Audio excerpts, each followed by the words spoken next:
Dua të përmend këtu ligjin e ri për Policinë e Shtetit, të miratuar në korrik të vitit 2024, i cili është bazuar në modelet më të mira të njësive homologe, duke adresuar plotësisht çdo rekomandim të GRECO-s. I gjithë ky proces është zhvilluar me asistencën më të mirë të Bashkimit Evropian dhe Këshillit të Europës. Gjej rastin këtu të falenderoj për mbështetjen proaktive dhe për mënyrën shumë profesionale me të cilën na bashkëshoqërojnë në rrugtimin ton për krijimin dhe forcimin e agjensive të sigurisë.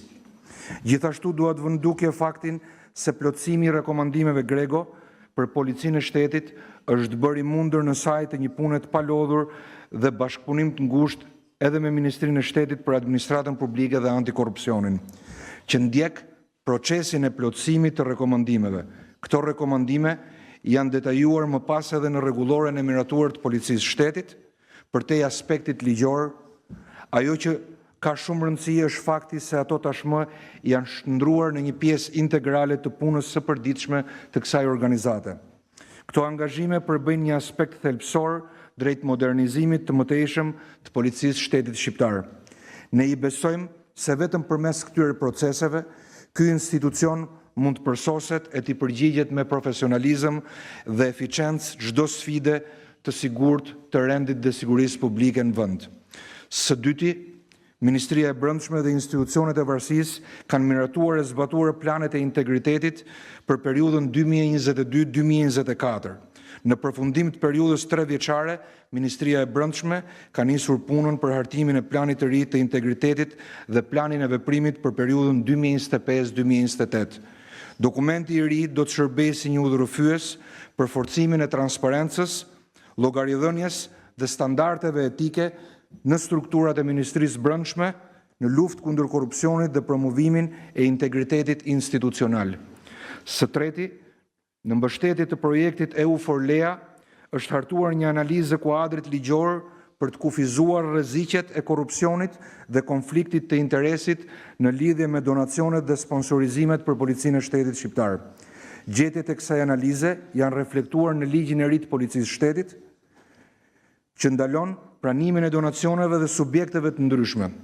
Përjashtime janë vetëm në rastet kur ato vijnë nga organizma apo përfaqësues të komuniteteve, të biznesit dhe vetëm pas shqyrtimit nga struktura përgjegjëse dhe miratim nga drejtori i përgjithshëm i policisë.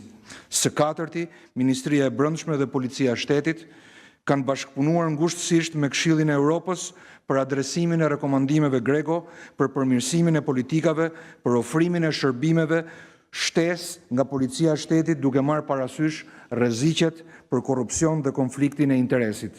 Policia e Shtetit ka ndërmarrë një hap të rëndësishëm në forcimin e etikës dhe integritetit profesional, me miratimin e manualit të etikës policore që përmbush udhëzimet qarta mbi parimet e etikës, integritetit, konfliktin e interesit dhe vendimarrjen etike, duke përfshirë shembuj konkret për situatat ndryshme.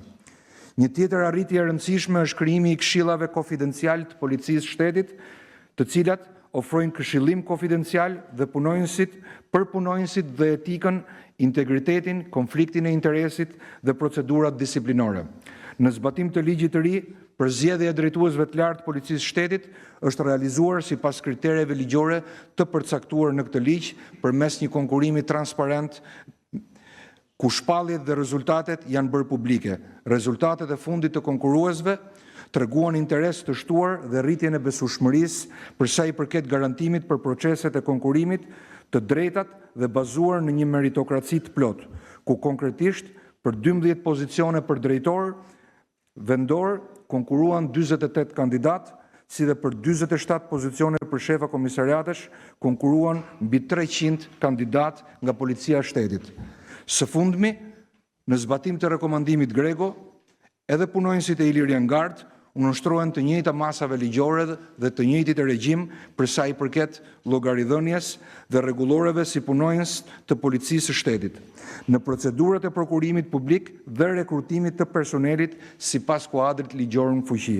Të nderuar pjesëmarrës, këto arritje janë një dëshmi e angazhimit të palëkundur të nivelit politik nga i gjithë aparati i Ministrisë së Brendshme, si dhe në nivel zbatimi nga Policia e Shtetit, me përkushtim dhe kontributin e dhënë çdo ditë, bën të mundur jo vetëm një përmirësim teknik të çdo qelizet Policisë Shtetit, por edhe një rritje të qartësishme të besimit të qytetarëve ndaj institucioneve tona. Ambicia jon është që të jemi pjesë e një procesi përsosjeje dhe vetë përmirësimi të vazhdueshëm.